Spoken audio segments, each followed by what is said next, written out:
후보자분들을 초청하여 간담회를 진행하고자 합니다. 오늘 간담회를 통하여 차기 한국사회복지사협회 회장 선거에 투표하실 전국의 사회복지사 여러분들이 후보자들을 보다 깊이 이해하실 수 있는 시간이 되시길 바라며 간담회에 참여하신 후보자께서도 최선을 다해 주시길 당부드립니다. 이 시간 이후부터는 진행의 편의를 위해 단체의 명칭을 한국사회복지시설단체협의회는 한단협으로, 한국사회복지사협회는 한사협으로 하겠습니다. 간담회 진행 일정을 말씀드리겠습니다. 각 후보자별 소요 시간은 40분으로 정해져 있습니다. 개회 1분, 참석자 소개 1분, 후보자 모두 발언 4분, 6가지 공통 질문 30분, 후보자 마무리 발언 3분, 폐회 1분으로 진행이 됩니다. 이번 간담회의 경과를 간략히 말씀드리겠습니다. 우리 한단협에서는 한사협을 이끌어 가실 제22대 회장 후보자분들을 초청하여 줌과 유튜브로 실시간 토론회를 진행하고자 하였습니다. 그러나 지난 11월 22일 한사협 선거관리위원회가 선거규정 제19조 제2항에 근거하여 후보자들이 타 주체의 합동 토론회 참석이 불가함을 각 후보자에게 결정 통지하였습니다. 그래서 우리 한단협에서는 지난 11월 22일 적시로 이에 대한 철회를 요청하였으나 받아들여지지 않았습니다. 따라서 선관위 결정 통보에 따른 각 후보자들의 부담을 덜어드리기 위해 부득불 토론회가 아닌 간담회 형식으로 변경하였습니다. 한사협 선거관리위원회의 결정과 그 적법성에 대해서는 추후 소명받도록 하겠습니다. 아울러 이번 간담회는 후보자에 대한 사회복지사들의 알 권리 충족과 후보자들의 정책 홍보의장을 마련하기 위해 다음의 순서에 의해 진행됨을 널리 양해해 주시기 바랍니다. 간담회 순서는 양옥경 후보, 김진학 후보, 공상길 후보, 박일규 후보, 김숙표 후보의 순으로 진행이 됩니다. 다만 후보자의 일정상 불참하신 두 후보자들을 제외하고 다소간 시간이 소요되더라도 정해진 시간에 따라 각 후보자와 간담회를 진행하는 점도 양해의 말씀으로 부탁드리겠습니다. 그럼 지금부터 제22대 한국사회복지사협회 회장 후보자들과의 간담회를 시작하겠습니다. 한국사회복지사협회는 사회복지에 관한 전문 지식과 기술을 개발 보급하고 사회복지사의 자질 향상을 위한 교육훈련, 사회복지사의 복지 증진을 위해 사회복지사업법에 근거하여 설립된 조직입니다. 오늘 간담회에 나오신 두 번째 후보 김진학 후보님을 소개드리겠습니다. 김진학 후보의 양력 및 영상은 사전에 준비한 PPT 영상 자료로 대신하겠습니다. 영상 보시겠습니다.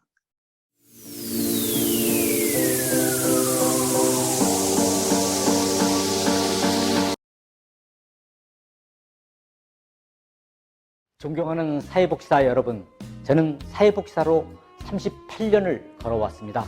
오로지 협회의 발전만을 생각하며 사회복지사로서 걸어왔습니다. 한국사회복지사협회를 법정단체로 만드는 데 앞장섰습니다. 사회복지사 자격증 발급, 국가시험, 보수교육을 협회가 담당하도록 앞장섰습니다. 사회복지의 날을 제정하는 데 앞장섰습니다. 사회복지 최초의 복지운동인 사회복지 예산투쟁운동에 함께하였습니다. 사회복지 분야 최초의 헌법소원 청원운동에 함께하였습니다. 사회복지 분야 최초의 복지국가운동인 노령수당 문제 해결을 위해 참여연대와 함께 행동하였습니다. 국민기초생활보장법 제정을 위해 시민사회단체 45개 단체와 함께 행동하였습니다. 종합사회복지관 법인 자부담 폐지를 위해 앞장서 행동하였습니다. 감사합니다. 네, 먼저 모두 발언입니다. 출마 이유와 각오를 후보자께서 4분 이내로 말씀해 주시기 바랍니다.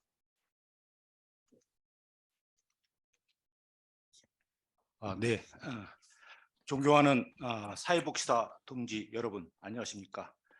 우리 사회복지사는 하나, 모든 사회복지사와 함께하는 협회를 만들기 위해 출마한 기호 2번 김진학입니다. 인사드리겠습니다.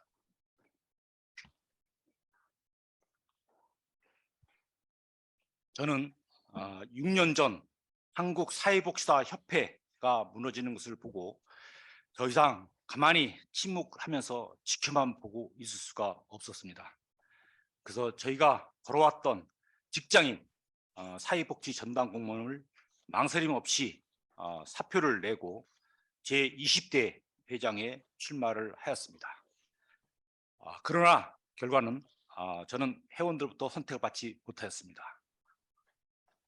저는 회원들께서 저보다 더 협회를 발전시킬 수 있는 후보자를 지지하였고 선출하셨기 때문에 거기에 당연하다 따랐습니다. 그리고 우리 협회가 발전하기를 응원했습니다. 기대했습니다. 저도 회원의 한 사람으로서 지난 6년간 협회의 발전을 지켜봤습니다만 안타깝게도 힘들게 찾은 한국사회복지사협회의 55년 역사가 다시 잊혀져 가고 있는 것을 보았습니다. 또한 사회복지사들은 현장에서 사회복지의 가치를 잃어버리고 사회복지사의 윤리강령은 말만 있을 뿐이고 사회복지사의 전문성은 떨어지고 있음을 봤습니다. 또 한국사회복지사협회의 설립 목적인 정체성을 잃어가고 있고 우리 사회복지사들 동료들끼리는 서로 진보다 보수다 정치적 진영으로 나눠서 싸움을 하고 있었습니다. 또 너는 민간이냐 공공에 근무하는 사회복지사냐 하는 갈등을 저는 목격했습니다. 이렇게 사회복지사들이 직종 간에 분열되고 나눠지는 것을 보고 더 이상 사회복지계에 38년 걸어온 사회복지사 한 사람으로서 묵묵히 지켜만 보고 있을 수는 없었습니다. 그게 저희 출마 이유입니다.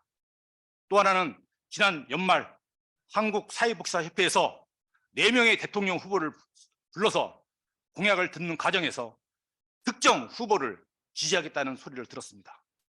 저는 한국사회복지사협회가 130만 조직이 어떻게 한 사람의 목적으로 그를 지지한다는 것에서 있을 수가 없다는 것을 느꼈습니다.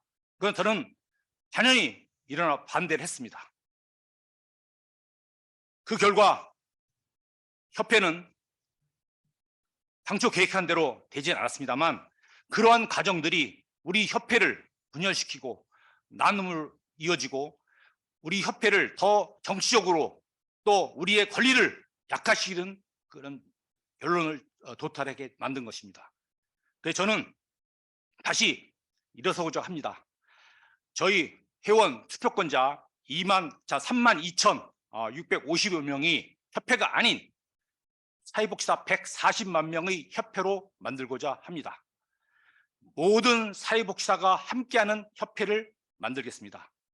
저는 사회복지사의 진영 통합, 민간 협력, 직종 단결, 지역 탈피, 학경 극복을 이루어 사회복지의 가치를 실천하고 사회복지사 윤리 강령을 준수하고 사회복지 전문 지식과 기술을 갖춘 사회복지사들을 위한 협회를 만들고자 합니다.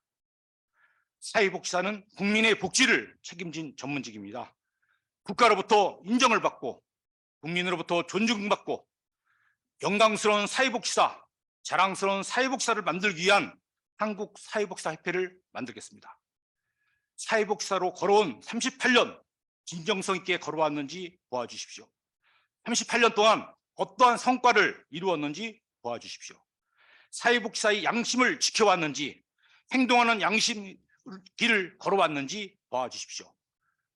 비겁하지 않았습니다. 숨지 않았습니다. 말만 하지 않았습니다. 행동했습니다. 사명감 있는 후보인지 책임감 있는 후보인지 능력을 갖춘 후보인지 검증하여 주시기 바랍니다.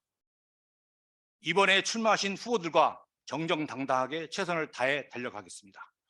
저는 진정으로 우리 사회복지사가 하나 되어 모든 사회복지사와 함께 위대한 한국사회복지사협회 시대를 열어가기를 간절히 소망합니다. 감사합니다. 기호 2번 김진학 후보님의 비장함이 느껴지는 모두 발언 감사합니다. 다음은 현안 질문 하도록 하겠습니다.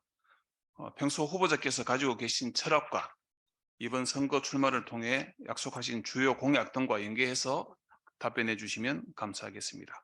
첫 번째 질문은 한국장애인복지시설연합 회장이시자 한단협 상임대표이신 정석왕 회장님께서 하시겠습니다. 예, 반갑습니다. 첫 번째 공통 질문 드리겠습니다. 우리나라 사회복지 현장의 가장 중요한 문제점과 과제는 무엇이며 그것을 해결하기 위한 한국사회복지사협회의 역할은 무엇이라고 생각하십니까? 예, 후보자님의 생각을 말씀해 주시기 바랍니다. 네, 질문 잘 들었습니다. 지금 사회복지 현장에서 가장 중요한 문제는 역시 우리 사회복지사의 처우와 인권 문제라고 저는 보고 있습니다. 둘째, 또 우리 사회복지사들 간의 갈등이라고 저는 보고 있습니다. 그래서 저는 이 사회복지사의 그 처우는 그동안에 우리가 사회복지사 처우에 관한 법률 등을 지난 그 12년에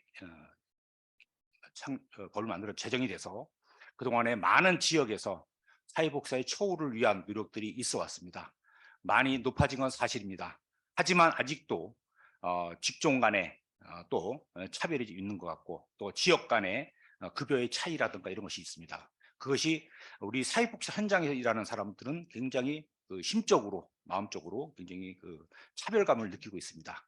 그래서 최소한 우리 사회복지사 협회에서는 사회복지사들이 그런 급여적인 문제, 첫째 그런 문제들에 대해서는 우리가 협회가 나서서 지방자치단체 또 중앙정부와 협상을 하더라도 최소한 그 임금 가이드라인 그 이상으로 끌어올리는 게 저는 필요하다고 봅니다. 그래서 저나 모든 사회복지사들이 환생을 할 수 있게 하고 또 그런 것이 발판으로 됐을 때 직종 간에 이동이 됐을 때 그런 호봉의 인정이라든가 이런 것이 다 기초적으로 이루어질 수 있다고 저는 보고 있습니다.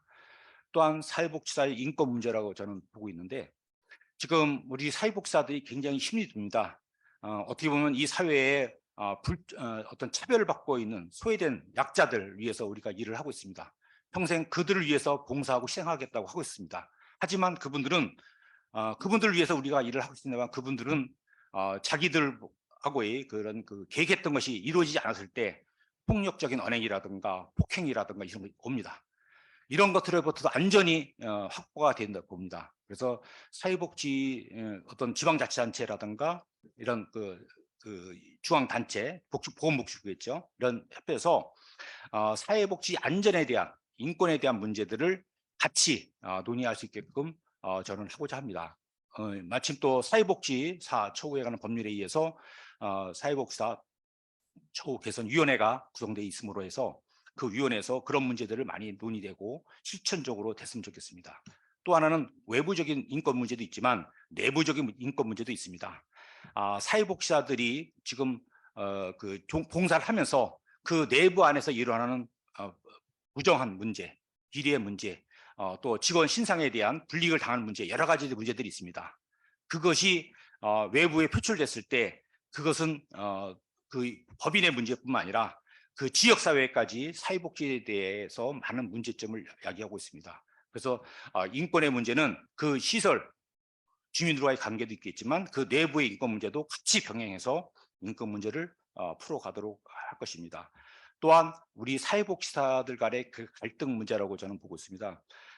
갈등이라는 건 다름이 아니라 얼마 전 제가 그 사회복지사들을 만나서 이야기를 나눠본 적이 있습니다. 그런데 사회복지사를 얘기하면서 갑자기 선배님은 보편적 복지를 좋아하십니까? 선별적 복지를 지지하십니까? 물어보더라고요. 그래서 저는 선별이든 보편이든 지역 주민에 맞는 정책들 또 정책에 따라서 그건 달리할 수 있다 얘기를 꺼냈습니다. 그랬는데 선별적 복지를 지지해야 된다는 논리를 이야기하더라고요. 하면서 선별적 복지를 지지해야만이 사회복지사는 진보기 때문에 그렇다는 이야기를 합니다. 진보기 때문에 또 진보의 특정 정당을 지지해야 되고 이런 논리를 말하는 거 보고 저는 깜짝 놀랐습니다. 또 사회복지의 어떤 선별적 복지를 지지하는 친구들은 또 이거에 대해서 굉장히 죄책감 같은 걸 느끼고 있는 걸 봤습니다. 죄진 것도 아닌데 본인 스스로도 그걸 말을 못하고 숨어서 말을 하는 걸 봤습니다. 이런 것들은 우리 사회복지 현장에서 개선해야 될 부분이라고 봅니다. 우리 사회복지사가 언제부터 나눠져 있었습니까? 하나입니다. 사회복지 정책이 어떻게 보편과 편편을 무자르듯이 잘라집니까? 그게 그 엉터리 같은 얘기들이 지금 우리 사회복지에 판을 치고 있습니다. 이건 잘못된 겁니다. 그 이유로 사회복지사들이 정치적인 개인적인 욕심 때문에 진보 보수로 나누고 사회복지사를 갈등을 만들어놨습니다. 이거는 정말 우리 사회복지사 140만을 망하게 하는 길이라고 저는 생각합니다. 저는 이 길을 이런 것을 해소하기 위해서 사회복지사의 처우라든가 인권 문제, 우리 사회복지사의 갈등 문제를 해결하기 위해서 사회복지사의 협회가 정체성을 제대로 찾아야 된다고 봅니다. 정관에 보면 국민의 복지 향상을 위해 사회복지에 관한 전문 지식과 기술을 개발, 보급하고 사회복지사의 권익 옹호와 복지 증진에 도움을 목적으로 한다고 되어 있습니다. 과연 우리 사회복지협회가 그렇게 해왔습니까? 저는 그렇게 안 해왔다고 봅니다. 국민의 복지 향상 어떻게 노력했습니까? 협회가. 사회복지에 관한 전문 지식, 기술 개발 뭘 했습니까? 사회복지사의 권익 옹호 뭘 해줬습니까? 복지 증진 뭘 해줬습니까? 우리가 말한 사회복지사는 전문직을 합니다. 제가 38년 전 사회복지사 첫 발을 내딛었을 때 사회복지사 전문직이냐? 우린 전문직이라고 외쳤습니다. 하지만 국가가 전문직으로 보지 않았습니다. 사회복지사를 일하고 있는 국민들조차도 니들이 전문직이냐? 그 소리가 지금 38년 지난 이 시점에도 들리고 있습니다. 사회복지사 자격증 아무나 다 있다고 합니다. 언제가 페이스북 보니까 80세 먹은 어르신이 플래카드 걸고 이 할머니도 땄다. 이게 자랑스러운 전문직입니까? 왜 이렇게 만들었습니까? 이게 누구 탓입니까? 사회복지사협회가 제대로 정체성 가지고 일을 안 했기 때문에 이러한 일이 벌어진 것입니다. 책임을 져야 됩니다. 사회복지의 각 리더들은 거기에 대해 단연코 책임을 져야 됩니다.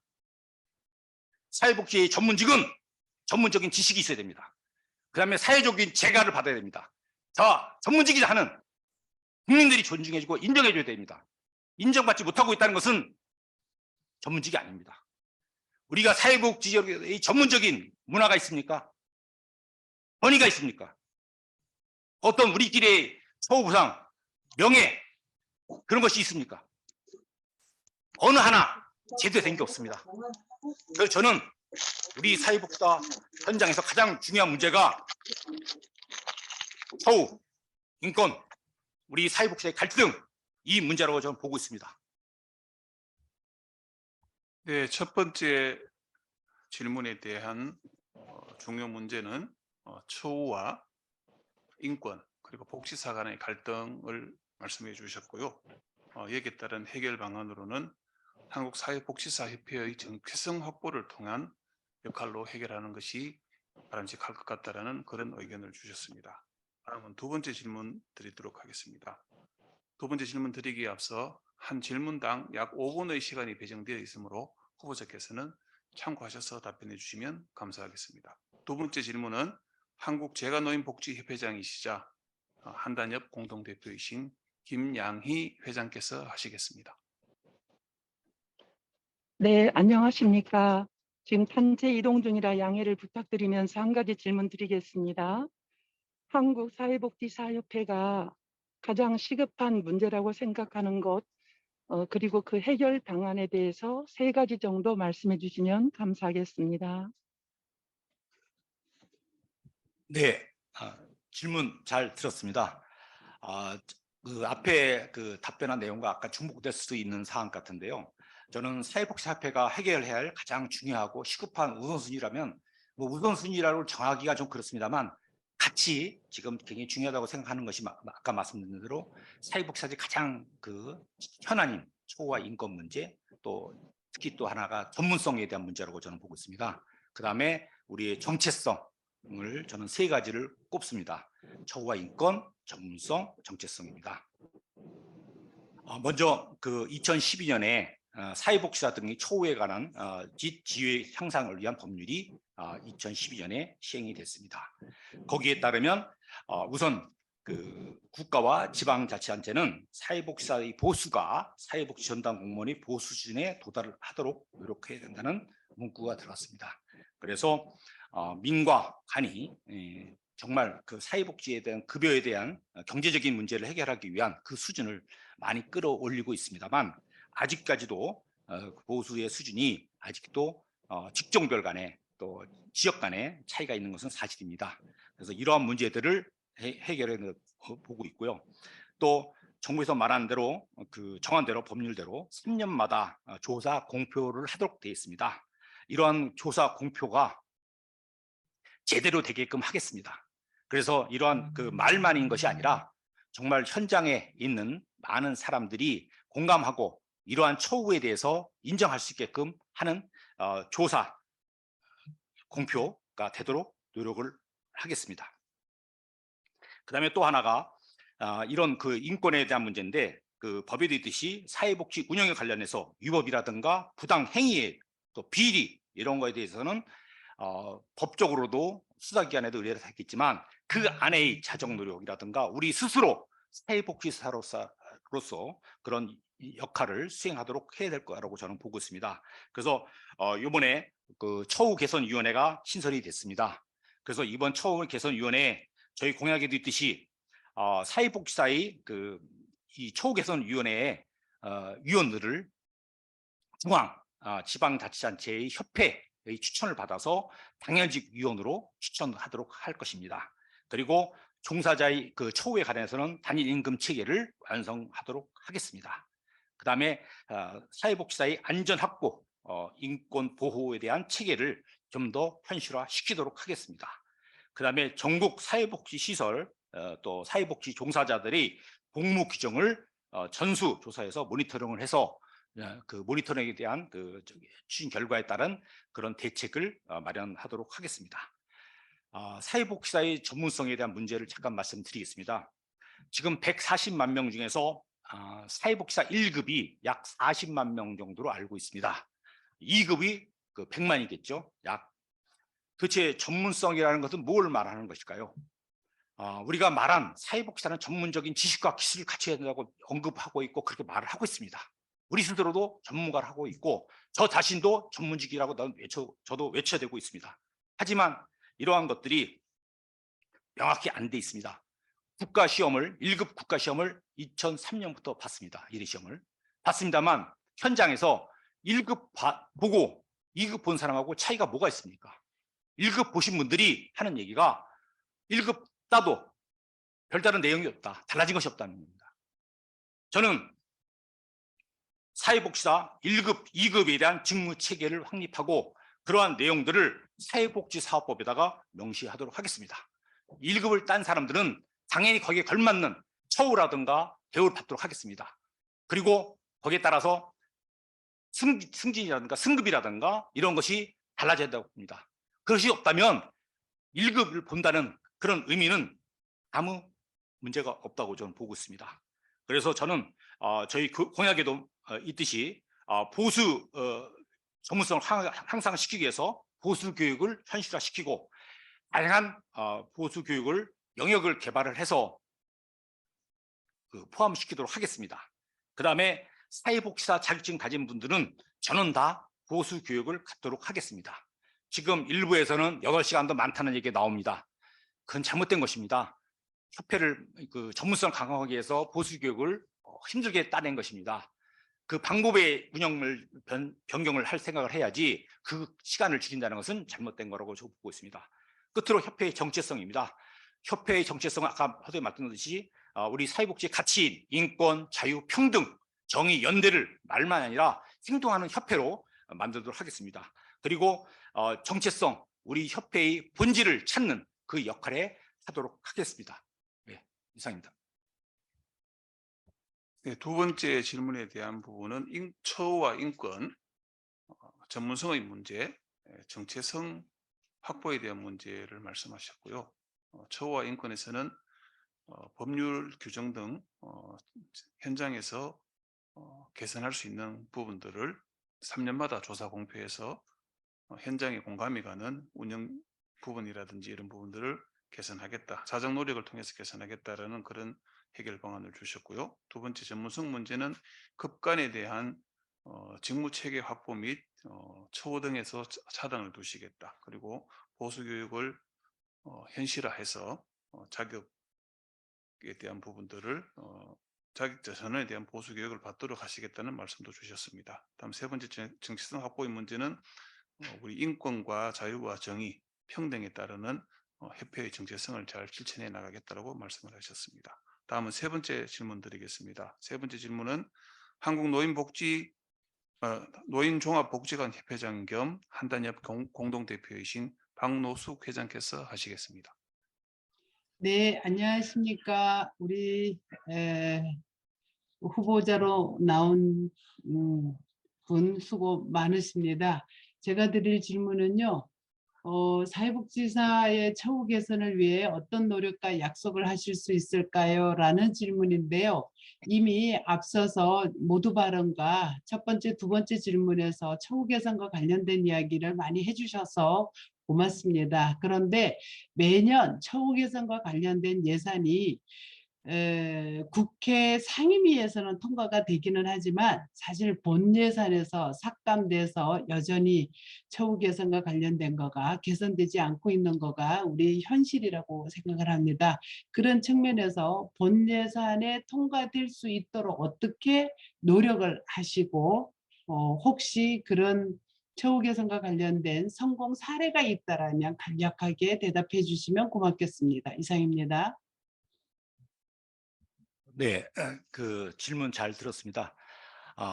당초 저는 이제 아까 본 예산 문제 서론에 거론에 먼저 하기 앞서서 저는 처우 개선을 위해서 약간 좀 설명을 좀 드리고 싶습니다. 먼저 보건복지부에서는 매년 사회복지시설 종사자 인건비 가이드라인을 매년 그 권고 기준을 내고 있습니다. 근데 그 기준은 최저 기준입니다. 그 이상의 기준이 아니라 최저 이익을 맞춰달라는 것이죠. 그래서 저는 1차적으로 협회장이 된다면 대한민국의 모든 사회복지사들이 보건복지부가 정한 임금 가이드라인 이상을 받도록 요구를 하겠습니다. 그것은 1차적인 문제죠. 그다음에 2차적으로 사회복지시설 종사자 인건비 그 가이드라인을 설정 시 우리 사회복지사 처우개선위원회에서 앞장서서 그런 심의하도록 하겠습니다. 쉽게 말해서 노동부의 그 최저임금위원회 같은 기능과 역할을 보다 더 강화시키겠습니다. 지금 중앙부처인 보건복지부와 시도에도 설치가 되어 있습니다. 하게끔 되어 있습니다. 그래서 보건복지부에서는 할 때 이것이 노동부에 정한 최저임금위원회 같이 저희들이 각 직능별로 참여를 해서 정말 임금 가이드라인을 확정을 시키고 이것이 결정이 되면 전국이 따라오게끔 하고 국회에서도 이것을 거부하지 못하게끔 압력을 행사할 수 있게끔 하고자 합니다. 그리고 시도의 지방 사회복지사 처우개선위원회에서도 보건복지부가 정한 임금 가이드라인 외에 시도에서 지방비로 줄 수 있는 예산을 더 확보해 내도록 하는 전략을 세우도록 하겠습니다. 그래서 1차적으로 보건복지 임금 정한 그 임금 가이드라인을 준수하고 얻어내고 2차적으로 2단계에서는 시도에서 정한 처우개선위원회에서 지방비를 얻어낼 수 있는 것을 얻어내는 전략을 수립하도록 하겠습니다. 그리고 또 하나는 시군구에는 사회복지사 처우위원회를 개선할 수 있기도 하지만 아니면 다른 위원회로 같이 겸직할 수 있게끔 만들어놨습니다. 법률적으로. 그래서 저는 반드시 이 처우개선위원회는 독립적으로 만들어져야 한다고 보고 있습니다. 다른 위원회에 합쳐진다면 그 위원회의 기능은 소멸되고 말 것입니다. 위원회 기능도 제대로 못할 것입니다. 어차피 우리 사회복지 쪽은 기초지방자치단체에서 모든 복지관이나 이런 시설들이 위탁을 받고 있습니다. 당연히 기초에서도 일정 부분 부담을 해야 된다고 저는 보고 있습니다.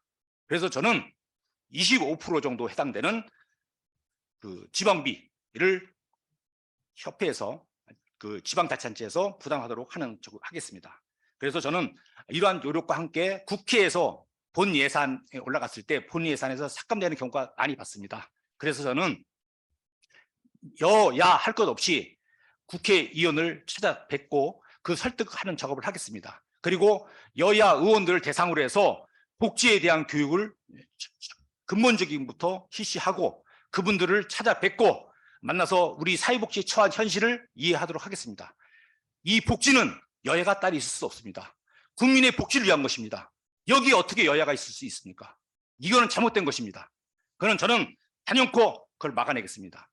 저는 과거 사회복지 전담공무원 역할을 할 때 저는 행정연구회라는 걸 조직을 했습니다. 그러면서 사회복지사 인건비라든가 예산이 삭감됐을 때마다 앞장서 수행을 했습니다. 지난번에 우리 협회가 처음으로 4명 대통령 후보를 불렀다고 자랑 한번 얘기하더라고요. 저는 행정연구회 공무원 조직을 하면서도 대통령 후보를 다 불러서 행사를 했습니다. 할 수 있습니다. 예산 투쟁해서 얻어냈습니다. 한 경험이 있습니다. 저는 법 투쟁도 했습니다. 사회복지 나라를 만들기 위해서 투쟁을 했습니다. 제가 걸어온 38년의 투쟁 경력을 지켜봐 주십시오. 저는 분명히 말씀드린 대로 저는 해낼 수 있다고 저는 말씀드릴 수 있습니다. 이상입니다. 네, 세 번째 질문, 처우 개선을 위해서 어떤 노력과 어떤 약속을 하실 수 있느냐에 대한 질문에서는 지방비 25% 확보에 대한 노력과 국회의원을 설득, 혹은 또 그들의 사회복지에 대한 인식 개선을 통해서 하시겠다고 말씀하셨고, 예산 투쟁을 통해서라도 확보하겠다는 그런 약속을 하셨습니다. 다음은 네 번째 질문입니다. 네 번째 질문은 한국정신요양시설협회장이시자 한단협 공동대표이신 하정두 회장께서 하시겠습니다. 예, 안녕하세요. 반갑습니다. 저는 이 앞전 첫 번째, 두 번째 질문에서도 말씀을 해주신 것 같습니다. 이와 관련해서 사회복지사의 전문성 향상을 위해서 가장 중요한 과제가 하나 있습니다. 그 과제가 뭐냐면은 유튜브나 평생교육을 받아도 2급을 줍니다. 정규대학을 졸업해도 2급을 줍니다. 이런 부분을 유튜브나 평생교육은 3급이 없어졌습니다만은 상급을 부활할 수 있는지 물어보고요. 그 다음에 이와 관련해서 문제점과 원인, 구체적인 해결 방안을 말씀해 주시면 고맙겠습니다. 이상입니다. 네, 질문 잘 들었습니다. 지금 질문 내용을 보니까 지금 전문성 향상의 문제를 말씀하시면서 지금 2급 자격증 양상되는 그런 과정에 대한 문제점 말씀하셨고 3급 부활 문제를 물어보신 것 같습니다. 저의 입장은 그렇습니다. 지금 사회복지사가 처음에 70년에 사회복지사업 종사자 자격증 시대가 됐었습니다. 그러다가 저희가 84년에 처음으로 사회복지사 자격증이라는 그 명칭이 시작이 됐습니다. 이 길을 걸어오고 있습니다. 그리고 2003년에 겨우 우리가 국가시험 시작이 됐습니다. 그런데 제가 처음에 사회복지사 첫 발을 거둘 당시만 해도 사회복지과를 나와야만이 자격증을 받을 수가 있었습니다. 그런데 이것이 이제 지금은 그 14과목, 과목 이수만 돼도 딸 수 있는 시대가 됐습니다. 또한 평생 학습 과정에 이걸 이수자가 될 수 있게끔 열려놨습니다. 그러다 보니까 지금 이 숫자가 아까 말씀드렸듯이 100만이 넘는 2, 3급이 되는 시대가 됐습니다. 정말 만능의 그 자격증 시대가 된 것 같습니다.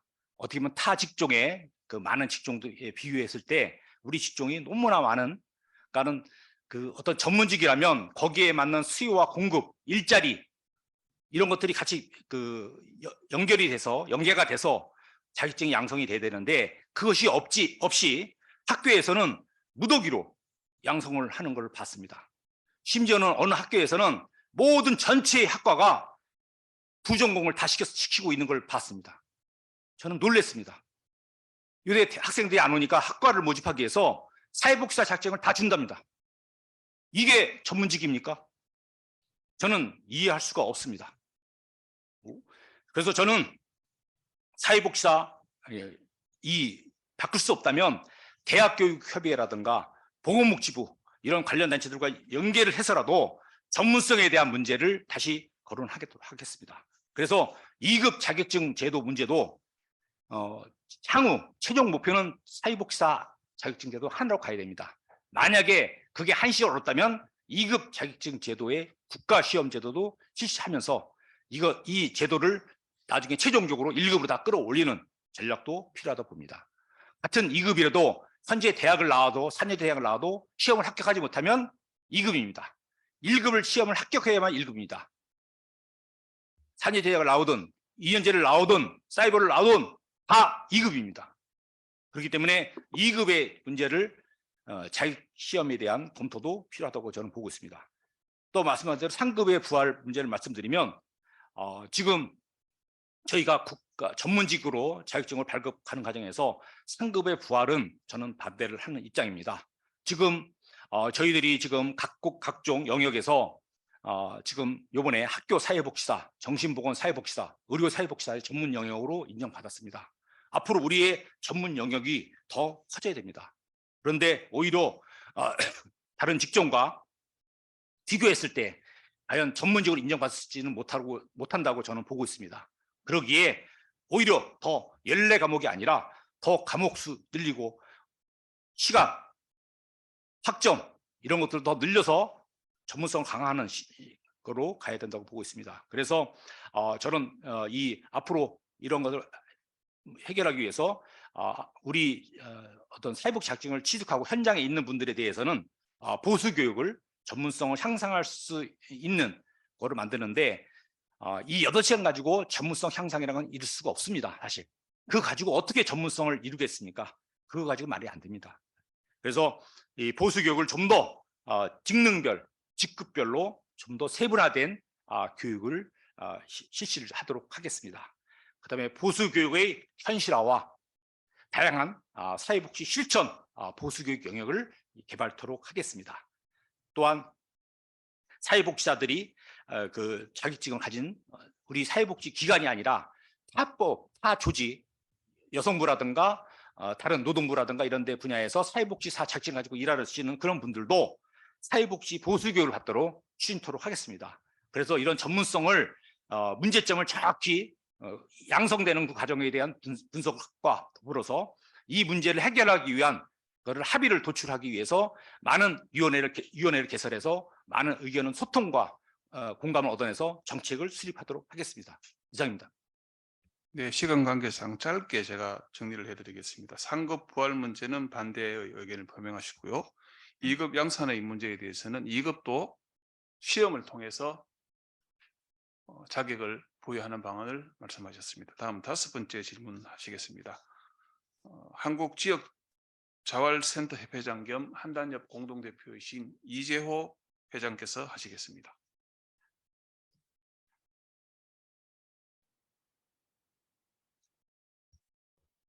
들리시죠?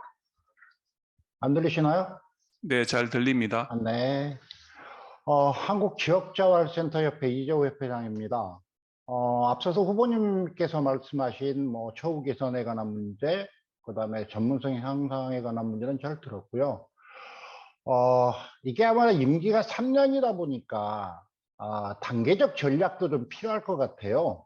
그래서 만일 후보자님께서 당선되신다면 향후 3년 동안 한국 사회복지사를 어떤 방향을 가지고 단계별로 좀 이끌어 가실 것이다.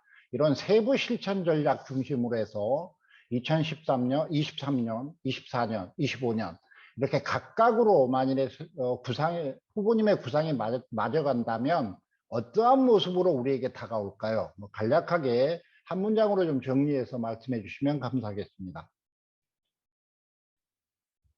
네, 질문 잘 들었습니다. 회장 임기는 3년입니다.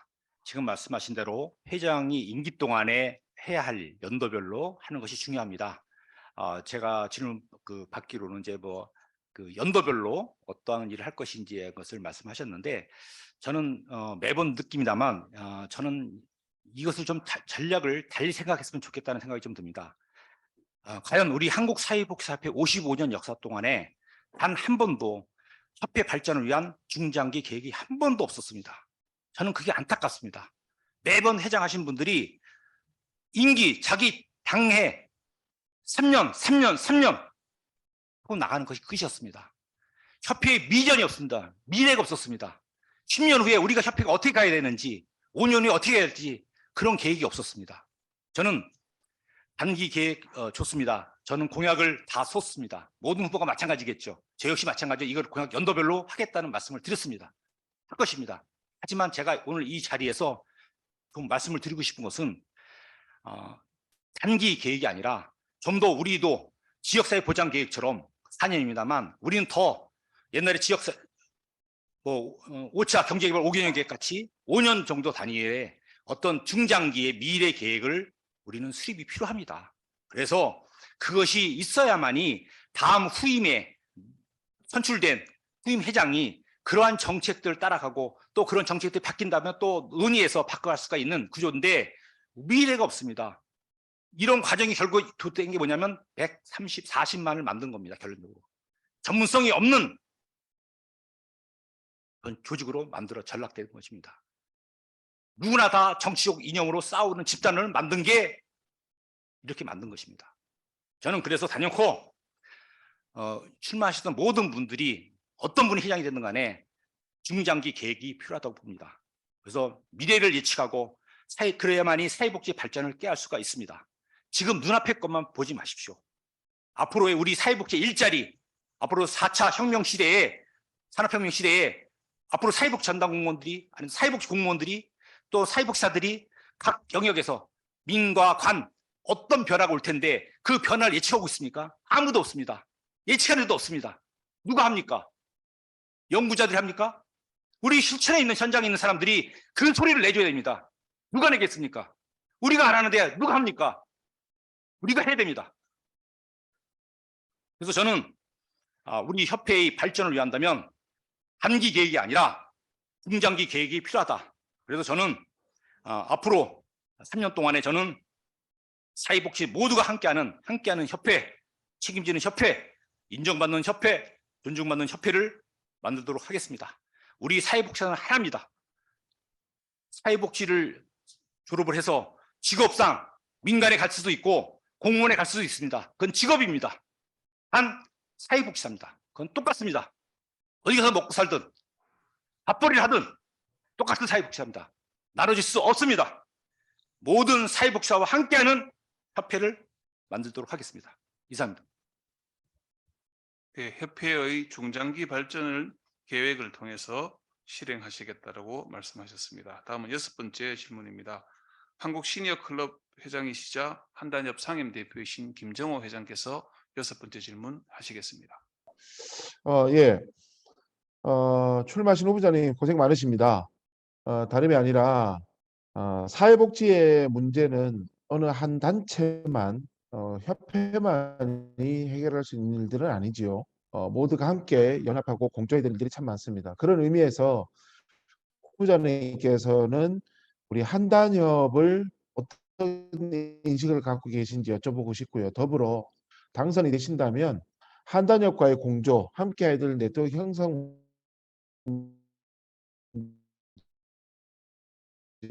문제들을 어떤 문제들을 함께 풀어나가실 의향이 있으신지 여쭤보고.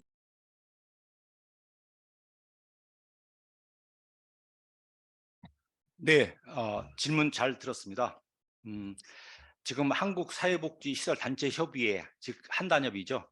한단협이 그동안에 우리 대한민국의 사회복지 발전을 위해서 한 역할, 그 성과, 이거는 굉장히 우리 정말 큰 박수를 받을 일이라고 저는 봅니다. 정말 한국사회복지협의회가 제대로 역할을 못할 때 각 단체들이, 직능들이 하나씩 모여서 성립이 되고 오늘날 19개 정도의 단체가 형성이 됐습니다. 정말 협의회가 제대로 못했기 때문에 이런 역할들이 생긴 거고, 그러한 단체들이 그 기능을 찾고 있고 그 기능들을 충분히 해나가고 있다고 저는 보고 있습니다. 그래서 매번 이런 할 때마다 대선이라든가 총선 정책 아젠다를 발표하고 또 정치인들을 초청을 해서 정책을 전달하는 그런 모습을 봤을 때 이 한단협은 높이 조직은 평가받을 거라고 저는 보고 있습니다. 그래서 저는 회장이 당선된다면 한단협과 소통할 것입니다. 그리고 정책적 협의를 반드시 할 것입니다. 그다음에 공유도 같이 하고 함께 가도록 할 것입니다. 그래서 그다음에 한국사회복지협의회가 법정 단체이기 때문에 본래의 기능을 찾는 것도 또한 한 몫이라고 저는 보고 있습니다. 그래서 우리 사회복지사 협회는 사회복지사 개개인의 어떤 회원 단체 협회입니다. 그렇기 때문에 우리 협회는 또 학교 사회복지사라든가 정신보건 사회복지사, 의료 사회복지사 등 각종의 직능 사회복지사들의 단체들의 협회이기도 합니다. 그래서 저희들은 개인 단체이면서 그 역할을 충분히 하고 또 이 단체 개인들이 속한 직업을 갖고 있는 뭐 각 분야의 이런 단체들 직능하고의 그 연계성은 떨어질 수가 없습니다. 같이 가는 거라고 보고 있습니다. 그렇기 때문에 저는 같이 연대해서 같이 함께 가겠다는 것을 말씀드릴 수 있습니다. 네. 예, 후보자님께서 너무 열정적으로 답변을 하시다 보니까 정해진 시간이 지금 20초 남았습니다. 사회자의 직권으로 20초 동안 마무리 발언 부탁드리겠습니다. 1분 드리겠습니다. 네. 죄송합니다. 앞에 서론이 길어서 죄송합니다. 마무리 발언 하겠습니다. 저는 사회복지사로 38년을 걸어왔습니다.